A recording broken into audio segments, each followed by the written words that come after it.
Հայ-ամերիկյան առողջության կենտրոնում կարող եք անցնել կրծքագեղձի, վահանագեղձի, ներքին օրգանների եւ գինեկոլոգիական, ինչպես նաեւ բջջաբանական, հյուսվածքաբանական լաբորատոր ախտորոշիչ հետազոտություններ։ Գործում է նաեւ ստոմատոլոգիական կաբինետ։ Կենտրոնում իրականացվում են մամոգրաֆիկ, միջուկամագնիսային ռեզոնանսային, համակարգչային տոմոգրաֆիկ, ռենտգենաբանական հետազոտություններ, ինչպես նաեւ վիրահատական միջամտություններ։ Դուք կարող եք ստուգել նաեւ ձեր ոսկրերի խտությունը։ Ուշադրություն, կենտրոն կարող եք դիմել աղեստամոքսային խնդիրների դեպքում, իսկ սպասելն այստեղ հաճելի եւ աննկատ է անցնում։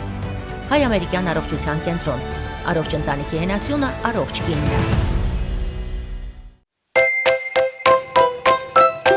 Հայ-բելգիական արդեն վստահելի մանկապարտեզն իր երկրորդ մասնաճյուղն է բացել։ 1.5-ից 6 տարեկան փոքրիկները այստեղ ջերմ ժամանակ են անցկացնում մինչ 18:30-ը։ Բելգիական նախադպրոցական փորձը այստեղ համադրված է հայկական կրթական ծրագրին։ Բելգիական մեթոդաբանության տաժերը փոքրիկների ամենօրյա ծրագրում են։ Հյուզիների փայտիկների միջոցով մաթեմատիկայի եւ մենթալ թվաբանության ուսուցում, ազատ մտածողության խթանում, տարբեր խմբակների առկայություն, օտար լեզուների ուսուցում։ Շենքային հարմարավետ պայմաններին եթե ավելացնենք եւս երկու առավելություն, առողջ ափսեի ներդրումը եւ երեխային տեղափոխումը պարզ է դառնում, որ ձեր բալիկը իդեալական հոգացության տակ է։ Հայ-բելգիական պարտեզ։ Նվիրեք փոքրիկին գունավոր մանկություն։ Բարև իմ շահացիելի հեռուստադիտողներ, դուք դիտում եք Medinform հաղորդաշարը, այսօրվա մեր թեման դաշտանային ցիկլի խանգարումներն են։ Թեման շատ հետաքրքիր է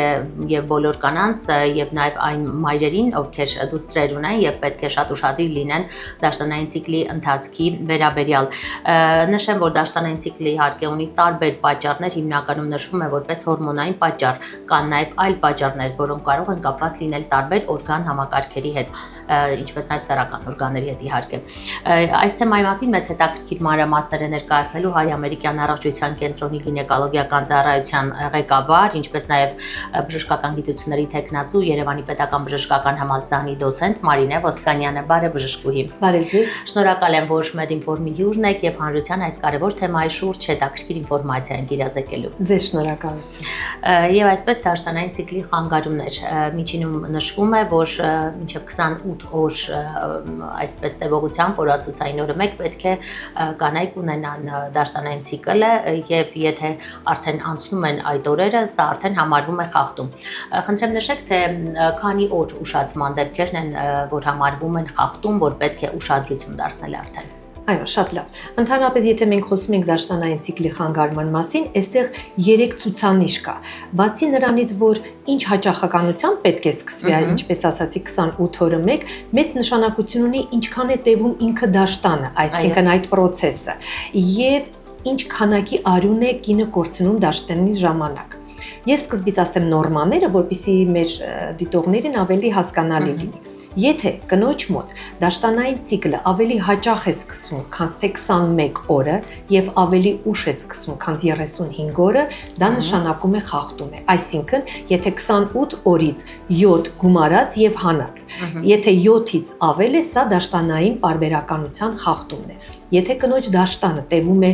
3 օրից պակաս կամ 7 օրից ավել, սա էլ կոչվում է արդեն խախտում։ Եվ եթե կինը ավելի շատ քանակի արյուն է կորցնում կամ ավելի քիչ քանակի արյուն է կորցնում, սա էլ է խախտումները։ Ցանկացած դաշտան եւ դաշտանային ցիկլը դա ազդանշան է, որ օրգանիզմում ինչ որ մի բանը այնպես չի գնում։ Պատճառները բազմազան են։ Ես խոսեմ գինեկոլոգիական պատճառներից։ Պատճառները մենք բոլորը բաժանում ենք երկու մեծ խմբի, այսինքն օրգանական խանգարումները, երբ գոյություն ունի ինչ որ մի օրգանական խախտում, կամ ձվարանների հետ, կամ արգանդի հետ, արգանդի խոռոչի հետ, այսինքն կարող է լինել միոմա, ինչ որ մի գոյացություն արգանդի լորձաթաղանթի վրա պոլիպներն են, գիպերպլազիաներն են կամ ձվարանների կիստաները։ Սրանք օրգանական են, այսինքն այդ օրգանի կառուցվածքի հետ ինչ որ մի խնդիր կան։ Սա մեծ մի խումբ է, որը բուժման կարիք է ունի եւ հաճախակի նաեւ լինում է, որ բուժման համար մենք օգտագործում ենք վիրահատության մեթոդներ եւ հաջորդ մեծ խումբը դա արդեն ֆունկցիոնալ փոփոխություններն են, այսինքն մենք ունենք հորմոնալ խանգարումներ, որոնք որ բերում են արգանդ, ձվարաններ, մակուղեղի, կեղևի, այդ ամբողջ իրար հետ կապված ֆունկցիայի խանգարում։ Գիտեք, դաշտանային ցիկլի մեջ մասնակցում են կեղևը, ինչպես ասեցի, մակուղեղը, արգանդը, ձվարանները։ Այս ցանկացած մակարդակի վրա որոշակի փոփոխությունները կամ խանգարումները բերում են արդեն նրան, որ կնոջ դաշտանը խանգարվում է։ Խանգարվել ասելով մենք կարող ենք նկատի ունենալ նաև օրերի քանակի կրճատումը։ Միանշանակ։ Նորմայում եթե պետք է լինի 3-ից 7 օր։ Այո։ Այս դատելով սրա մասին, եթե կնոջ դաշտանը տևում է 3 օրից պակաս, այսինքն կինը ասում է դաշտանը 1-2 օր է, սա արդեն պակաս է եւ նորմալ չի։ Այդտիկին Ոսկանյան, սկսած որ տարիքից եք համարում 3 օրից պակաս խախտում։ 35 եւ ավելին էլ է մտնում այս խմբի այս տեսակետի մեջ։ Միանշանակ։ Ընդհանրապես ռեպրոդուկտիվ տարիքի կամ մանկածնման տարիքի կանայք դա համարվում են որոշ տեղ 16 տարեկան կամ 18 տարեկանից մինչև 45 տարեկանը։ Այո, երբ աղջիկ երեխաների մոտ այդպես կոչված մենարխեն, այսինքն ամենաառաջի դաշտանը երբ լինում է, կարող է որոշակի մոտակա 6 ամսվա ընթացքում դեռ խախտումներ լինեն, բայց դրանից հետո արդեն կանոնավորվում է եւ մանկածնման տարիքի բոլոր կանանց մոտ դաշտանը պետք է տևի 3-ից 5 օր, 28 օր գումարած կամ հանած 7 օրը եւ գիտեք, պարբերականությունն է կարեւոր։ Եթե կնոջ մոտ մեկ անգամ 7 օր ավելի շուտ է սկսում, հետո 7 օր ավելի ուշ է սկսում, դա արդեն ճիշտ չէ։ Եվ արյան քանակը կորցրածի պետք է մոտավորապես նույն քանակի լինի։ Դա արդեն կինը իր գանգատների ընթացքում երբ ասում է, մենք միասին պարզաբանում ենք, որպեսզի իհարկե պարզաբանենք, որպեսզի մենք հասկանանք այստեղ օրգանական փոփոխություններ են, թե ֆունկցիոնալ, մենք պետք է կատարենք մի շարք հետազոտություններ։ Հետազոտությունները սկսվում են սոնոգրաֆիկ հետազոտությունից, բոլորը լսել են, որ դա այդ սոնոգրաֆիան կամ ուզի, ինչպես ասվում է, դա ամենաանվտանգ հակացուցում չունեցող, մի քանի անգամ հնարավոր է կրկնել դա հետազոտությունը։ Ինչու ենք դա անում? Որպեսզի հասկանանք, կա արդյոք այստեղ որոշ փոփոխություն տվյալ օրգանների, կանացի օրգանների հետ կապված։ Սոնոգրաֆիկ հետազոտությունից հետո, երբ մենք որոշում ենք կա օրգանական փոփոխություն կամ չկա,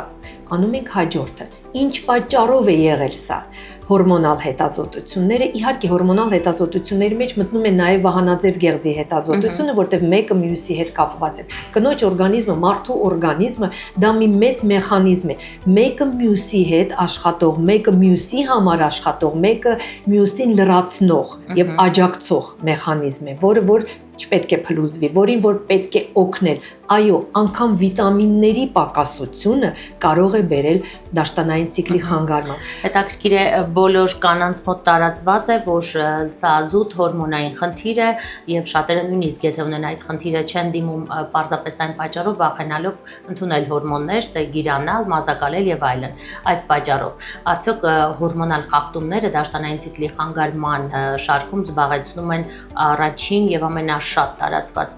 տեղը։ Գիտեք, ես ձեզ ուզում եմ ասել, որ ոչ միշտ է, որ դաշտանային ցիկլը մենք կարգավորում ենք հորմոններով։ Լինում են այնպես, որ մենք կարող ենք այդ դաշտանային ցիկլը կարգավորել առանց հորմոնների։ Այն մեր շատ ջահել աղջիկների մոտ է հաճախ լինում, իհարկե մեծահասականայք էլ, երբ իրենք օգտագործում են դիետաներ, այսինքն ոչ ճիշտ սննդակարգ եւ ավելի շուտ կարող եմ ասել ոչ ճիշտ ապրելակերպ։ Այսինքն, ինչ է դա նշանակում, երբ մենք չենք օգտագործում բոլոր այն անհրաժեշտ սննդամթերքները, որը օրգանիզմին անհրաժեշտ են, բայց այդ սննդամթերքներից, այդ վիտամիններից է, որ մեր ձվարանը սարքում են հորմոնները, կառուցվում են հորմոններ, եւ հաջորդը ապրելակերպ ասելով նստակյաց կյանքը։ Գիտեք, նստակյաց կյանքը բերում է նրան, որ արյան շրջանառությունը փոքր կոնքի օրգաններում, արգան ձվարանների շրջանում նորմալ չի ընթանում եւ դա բերում է նրան, որ արյան շրջանառությունը ձվարաններում խախտվում է եւ ձվարանների ֆունկցիան դրա հետ մեկտեղ խախտվում է կամ որոշում են չօգտագործել որոշ վիտամիններ, նույն վիտամին D-ի պակասությունը, B կոմպլեքսի պակասությունը, ես չեմ ասում ընդհանուր պոլիվիտամինային, բայց որոշակի վիտամինների պակասությունը կարող է նպաստել դաշտանային ցիկլի խանգարմանը եւ կարգավորելով դա մենք կարող ենք կարգավորել դաշտանային ցիկլը։ Ինչպես դուք նշեցիք, առանց հորմոնալ պրեպարատների։ Այո, բայց հորմոն ընդունելը ոչ բոլոր հորմոններն են, որը բերում են գիրացմանը։ Այո, այդպիսի կարծրատիպ կա, որ եթե հորմոն օգտագործում են, դրանից գիրանում են։ Ոչ, սիրելի կանայք, իրենք պետք է իմանան, որ դաշտանային ցիկլի խանգարումը կբերի գիրացման։ ոչ թե հորմոն օգտագործումը։ Երբ կինը չի կորցնում որոշ քանակի արյուն, խախտվում է ուրեմն այնտեղ այդ արյան շրջանառությունը եւ ուրեմն կա հորմոնալ խանգարում, այդ դա կբերի ավելի շուտ գիրացման, քան թե հորմոնների օգտագործումը։ Հասկանալի է Տիկին Ոսկանյան միջին տարիքի կանայք արդեն ոչ ռեպրոդուկտիվ տարիքի 45 անց ինչպես դուք նշեցիք այո մինչև այդ տարիքն ենք համարում ռեպրոդուկտիվ տարիքի կանանց շատ հաճախ հպարտանում են ասելով թե ինձ մոտ բավականին առատ է դաշտանը եւ նույն առատությունն է կամ ավելին քան ավելի երիտասարդ տարիքում արդյոք սա նույնպես խախտում է համարվում Գիտեք, այդա առատության մասին է խոսում։ Եթե մենք միշտ հարցնում ենք, քանի միջադիր է կինը օգտագործում։ Եթե մեկ օրվա ընթացքում օգտագործում է 5-6 միջադիրից ավել, դա ավելի մոտիկ է արյունահոսության։ Եվ առատ դաշտանը, եթե բացասական չի ազդում կնոջ օրգանիզմի վրա, ուրեմն դա համարվում է ֆիզիոլոգիական, նորմալ։ Ինչ է նշանակում ազդելը, եթե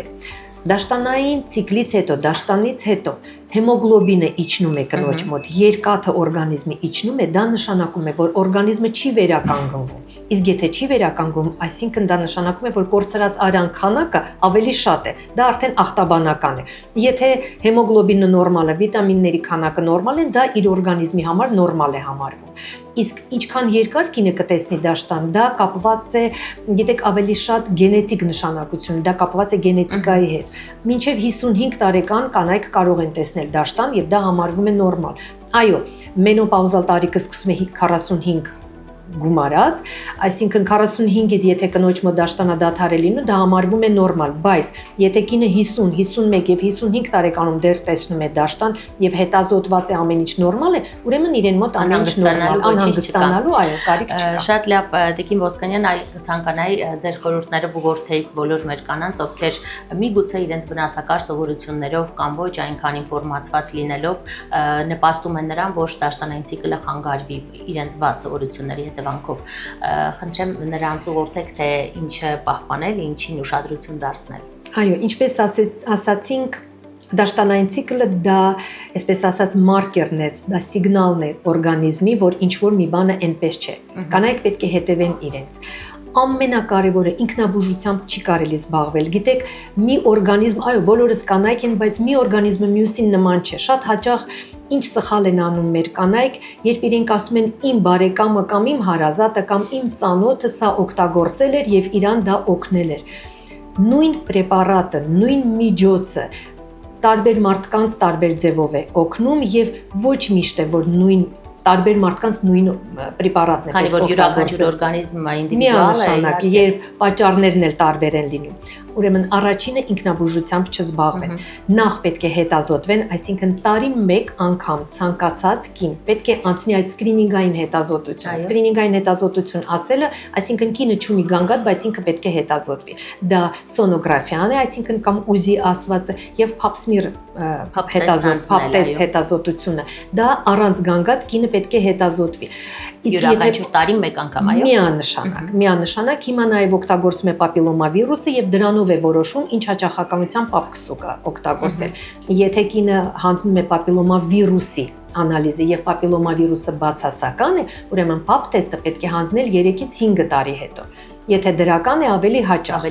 Սա մեր հետազոտություններն են։ Ինքնաբուժությունը հանեցինք, մեր ապրելակերպը, ճիշտ սնունդը։ Շատ դեպքում այդ սխալ դիետաները, եթե